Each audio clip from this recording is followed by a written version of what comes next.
Wave one, it's ebbing. We are here. What are the Chiefs doing in wave two of free agency? And what does the big looming trade do for it today on Locked On Chiefs?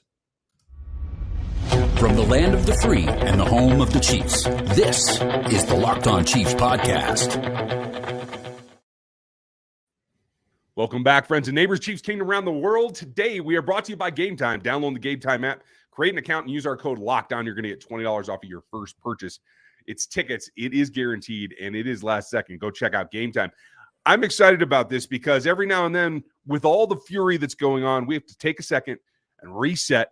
Where is this Chiefs team in its quest for a three-peat? What does the roster currently look like? Where are the gaps? What are the looming implications of what could happen next?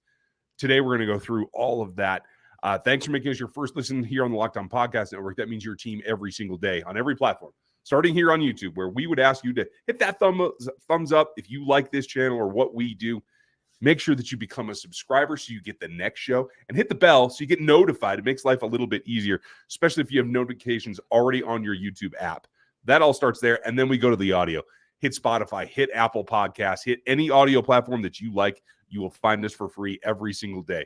Our everydayers are our everyday listeners. We call them locos around here, and they are here every single day. You can get on it too by getting subscribed. You can get just that little bit more by hitting our text line. For our insider information, we'll give you breaking news whenever it comes out at 816-357-8781. Now, if you don't know us, he's Chris Clark. He runs down numbers. That's kind of his thing, especially the cap, quarterback stats, the whole 9 yards. From his perspective, he's got all the Chiefs history up in his head too, stuff that I can't remember anymore because my brain just doesn't work that way anymore. You can find all of his work. Well, there's that too. You can find it at Chiefs Corner, at kcchiefscorner.com, or Chiefs Corner if you just want to check on Substack. You can find all my work, including Rogue Analytics, where the Athletic Matrix, the top 100 is coming out here this week. We should have that as downloadable. Our normal product will then update as we normally go through for the Athletic Matrix. We have the draft guide, whole 9 yards at Rogue Analytics. You can have that at rogueapc.com. And all the commentary, all the team building stuff, the best fits in free agency, the things to be concerned about. Me and my team at NFL 33 are breaking down this whole process of rebuilding teams and who might be coming after the Chiefs next.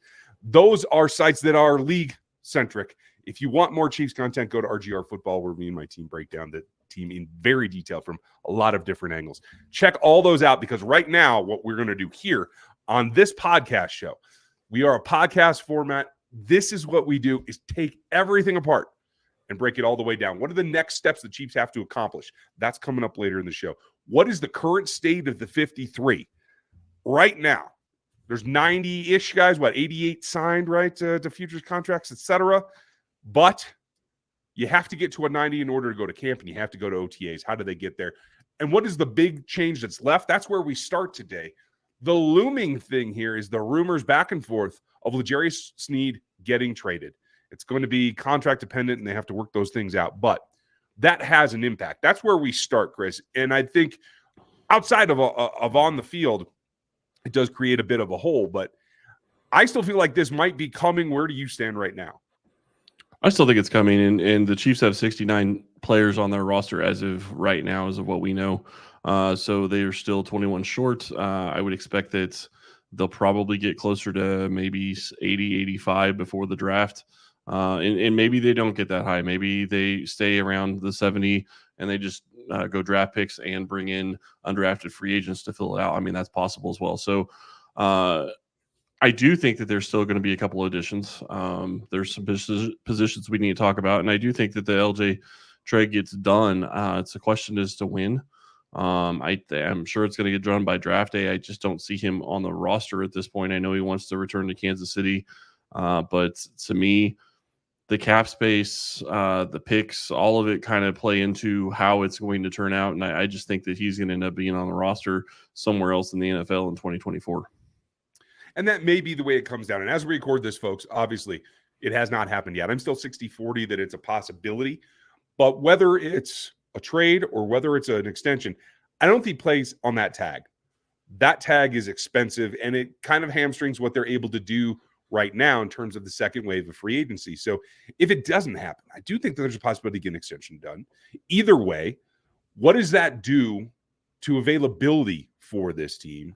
You know the cap inside and out. And if it is reduced one way or the other, how much does that open up? And how does that give them to actually go out and make a couple more acquisitions?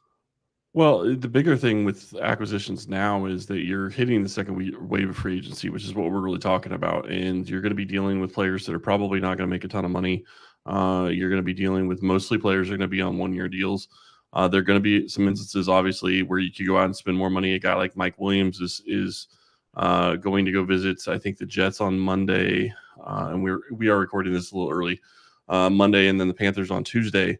So, I mean, a guy like that, you could probably spend more than, maybe $3 or $4 million for 2024, but there aren't that many of those types of free agents still out there. So, more than likely what you're going to see is once this trade is completed, the Chiefs are going to bring back a guy like Blaine Gabbert.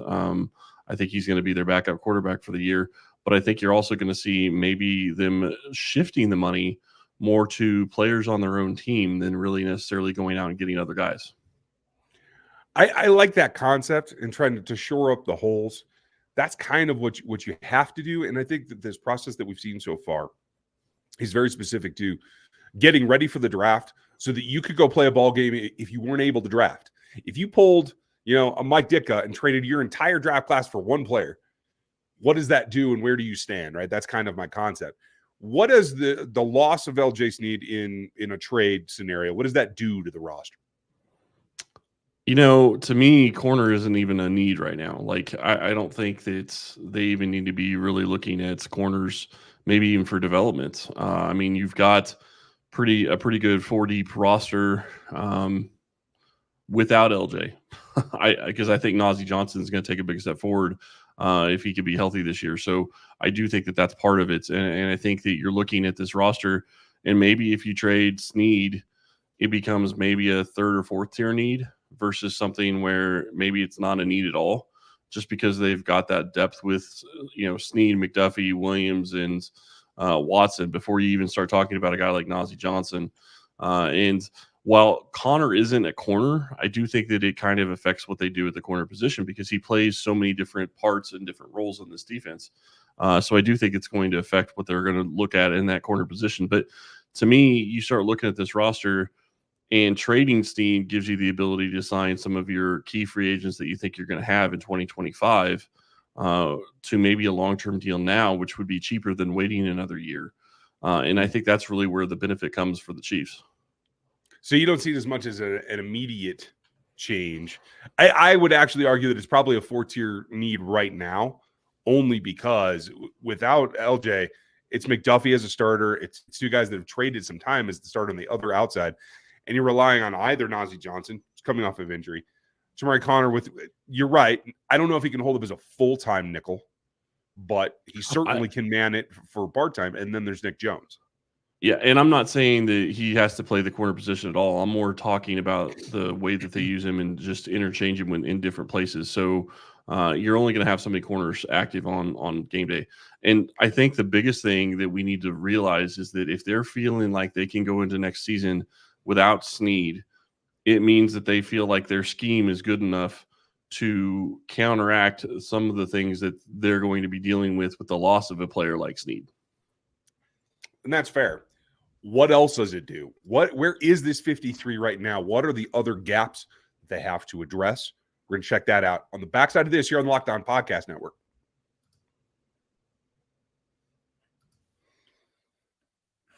We all know it's hard to get tickets to Arrowhead, and it's even harder if you're trying to go to a Jayhawk basketball game, but you shouldn't have to worry about the tickets for the next big event that you want to get to. Gametime is the fast and easy way to buy tickets for all the sports events, music venues, comedy, and even theater events near you with great last-minute deals, all-in prices. You can view the seat from the app as well as the best price guarantee. Gametime takes all the guesswork out of buying tickets to your next event. And to see that seat from the beginning, that's the big thing for me. I want to know where I'm going to be and what my view is going to be. It's the best feature out there. All in prices, no hidden fees, all up front. It's a great deal that you can check it out. And you can buy tickets in seconds with just 2 taps. So take all the guesswork out of buying tickets with Gametime. Download the Gametime app, create an account, and use our code LOCKEDON for $20 off of your first purchase. Terms do apply, but again, you just have to create the account and use the redeem code LOCKEDON for $20 off of your first purchase. It's the best way to go about it. Game Time, get it today. It's last minute tickets, it's lowest prices, and it is guaranteed.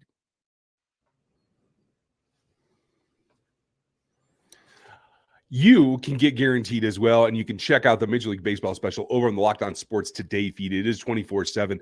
But on the 20th, coming up, there's a giant event that you guys are going to want to get on. So make sure you go sub to Locked On Sports Today and get all the information that you are looking for. Now that Chris and I have our actual seeds on this broadcast correct, that's something that I didn't get set up correctly the first time. You got to take a deeper look. It's not just about the one position. Yes, L'Jarius Sneed is a giant asset on this team right now, and whatever trade happens or doesn't happen, whatever, there's that positional need. But there's also other needs still on this roster. It's funny to me you mentioned the asset, and I do think he's an asset, but he's also a liability to an extent, and that's really where this plays into it. And I'm talking about that 19.8 contract number. That's a huge deal for Sneed, and it's a big deal for the Chiefs. And you start talking about the state of this roster. I already talked about Blaine Gabbert in the first. That's just one position. That's just QB. And the Chiefs generally have wanted to have a veteran there. So that's why I expect that it's going to be Blaine Gabbert. Could be somebody else. But I do think that they're going to fill that with a veteran of some sort, just because it seems like that's what they want. You start looking at the rest of the roster. I mean, you add Marquise Brown, and okay, so he's your number one or your number two. There's arguments that could be made on both sides of that for wide receiver. But I still think you need another wide receiver. And I'm not talking Mecole Hardman, although some people really want Hardman back. You can bring him back. I wouldn't do it until after the draft if you can't bring somebody in that you really want. But to me, that's not a huge step up if you do bring him back, just because he's going to be doing a lot of the same things that probably they're going to want a guy like Brown to do. So to me, I think that you want to look somewhere else, and I think you want another wide receiver. Running back's another position. You only have really two, Pacheco and a couple of young guys right now. Mm-hmm. That's just a start. Let's go back for just a second, because Marquise Brown's Hollywood changes things a little bit. I think he can do a little bit of everything. He is now one of your starters. No matter what the acquisition is, whether it's another free agent or a draft pick in the top 100, he is one of your starters. He will be one of your top three, pretty much no ifs, ands, or buts. And that's a key point. It is three now. It's not just two. Yeah. Just want to point that out. It is three, regardless of whether or not they have three on the field all the time. There's three guys there that are your starters. As much as I want to see a fullback on the field, as much as we enjoy the 12 and 13 personnel, 11 personnel is the base of this team. Let's be real about it. That is three wideouts. A lot of folks have been asking me, so you throw him into the slot. He's a smaller guy. I'm like, well, you probably haven't watched him much then, because yes, he can line up in the slot and he can take advantage of that. Two-way goes, I do think, are a good thing for him, but he plays the majority of his snaps outside. Mm-hmm. Always has. He's been consistent with that. I don't think that this allows Rasheed to go outside yet. If you want Rasheed outside, which is personally what I want, you have to have a dedicated slot resource. We talked about Hunter Renfrow as a possibility in free agency. The guy that I really liked in there that I thought could do the kick return possibilities, Braxton Berrios, went back to the Dolphins. So that's off the table. There's plenty of slot guys in this draft as well. A lot of dudes that I actually really enjoy. But I think the question is, Marquise doesn't take care of that. Hollywood's going to be outside. And so I completely agree that they have to make another acquisition. My question to you is, where do you want to see it? Do you think that slot's where you want to go? It doesn't really matter to me. I think Rice can play outside regardless. I don't think that it has to be a slot guy. I mean, to me, and I know there's a lot of people that don't like this because they don't think that he's very productive at Georgia. To me, if you put Lad McConkey in this offense, I think this offense would be a lot of fun to watch. I just really don't. I mean, you look at what he would add to this offense and the ability that he would have in playing the slot and playing that role. I just think that it would be a lot of fun to have him here in Kansas City, to be able to see what Reed was able to do with Rice and McConkey and Brown as your top three. And the other part about it, and we haven't even talked about this, and that's fine, Sky Moore is more likely going to be here unless they trade him, which I don't see happening. Yeah. Kadarius Toney is likely to be here unless they trade him, which I don't see happening either. So you're going to have those two guys. You're going to have Justin Watson, but and maybe you're going to have Justin Ross. But the whole thing is you have to have those guys compete, and you have to let the best ones play. And that's, I think, where Kansas City really needs to focus, is they need to find another top tier wide receiver. And if it's not a McConkey or somebody like that, like Ladd, you can go out and find another wide receiver. It doesn't necessarily mean Rice has to be inside. I think he can play inside or out. I do think that his skill set fits it.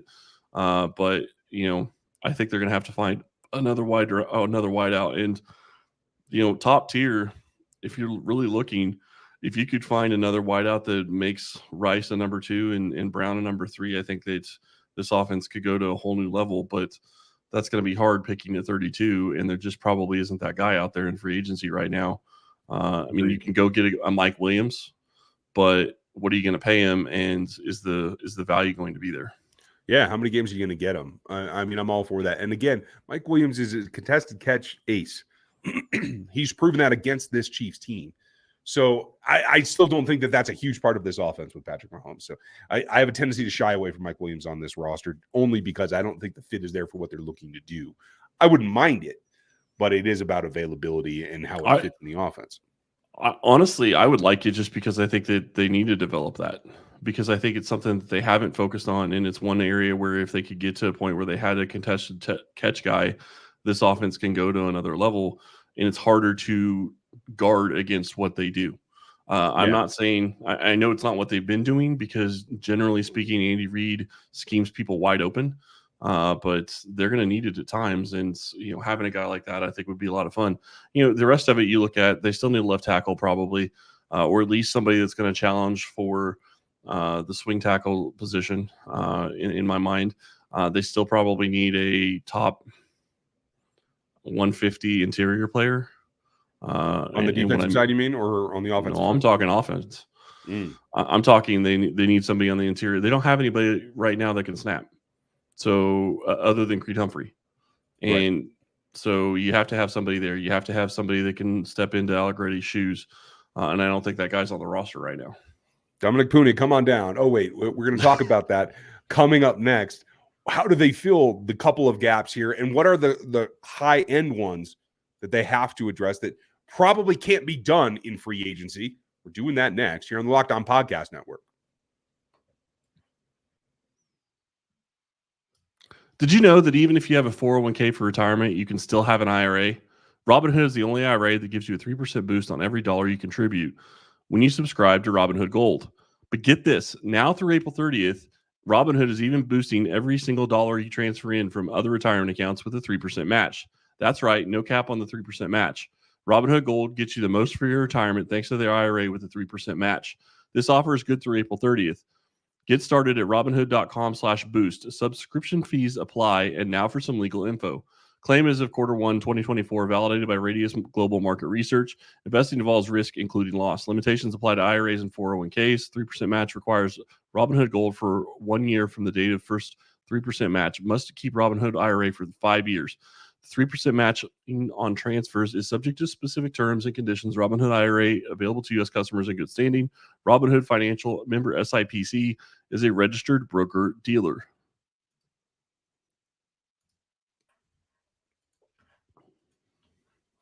Make sure you check out the Locked On Sports Today feed. It is 24/7 with a bunch of our shows. The best content that you need for your sports information 24/7 here on YouTube and on Amazon Fire. Make sure you go get that. You can even load it in on any Fire TV device as well as the application. If you want more information on anything that breaks, hit our text line at 816-357-8781 and get signed up. It is an opt-in service that we provide for breaking news, so make sure that you go check that out, and you'll have it instantly from us in a textual format that you don't have to wait for us to record anything. It definitely helps because things get moving fast, and I expect the second wave of free agency to be more deals. They won't be giant deals, but I do think they will be more for the Kansas City Chiefs. And we started to talk about it last segment, but we know offensive tackle and wide receiver at the top of the list. But what's third now? Where are you at? before I say that, because I do want to address it, I want to say this. Where does Brett Veach shine the most? In the past several years, it seems to me that he shines the most in the second and third tier free agency, where he's finding guys that he's going to be finding over the next couple of weeks. A guy like Drew Tranquil last year, Mike Edwards last year. Those types of players are the types of guys that he really shines on, guys that the league overlooked and should have probably signed a little bit of a bigger deal. They're coming in for cheaper deals this time of year. And I'm really curious to see what he does this week and next week, because I do think that that's someplace that he's going to really shine. And when I start looking at their top tier needs, they added all their defensive tackles back for the most part from last year. I still think it's a need. I still think they need youth. I still think they need some power in there and somebody that can get after the passer. Maybe Wharton is going to be that guy this year. He just wasn't there as much as I was hoping for last year, but that kind of makes sense coming off an ACL. So second year back from an ACL, maybe he makes a bit bigger of a difference. But when you look at the rest of the defensive roster, I mean, you have your starters at linebacker. You have to feel pretty good about that. You have your starting safeties. You have your starting corners, and you probably have an extra one or two safeties and corners that you feel pretty decent about. So your depth on the defensive side is pretty good. You have to start looking offensively and how you're going to change that side of the ball. Before we get there, and I think we'll have to talk about that on Thursday here, because tomorrow, folks, Matt Derrick's going to join us from his inside point of view on the Chiefs' current plans. Stop me if I'm crazy. I know interior offensive line is something that they definitely need, especially the snapping duties, and I was only partially kidding about Dominic Cooney. I think that would be a great fit. But defensive interior, I can understand where you're coming from. I think they've set it up so if they get an opportunity to take a player that they like, they can do that. If they don't, they can probably get through. The only problem is Wharton and Pennell together make a full player to me in terms of against the run versus a true pass rushing DT. Mike got a lot done on limited snaps. Let's hope that they can protect him there. And then they have Isaiah Buggs and they have Neil Farrell. Okay. If you take a step back and you look at what's changing specifically in the AFC West, Tony Pierce talking a lot of trash. He's coming after you. They're going to try to shift their responsibilities so that they can take advantage of one area of the field against a Chiefs defense that was really resurgent and quite dominant at times in the AFC West. Then you have Jim Harbaugh, who is jettisoning their passing game.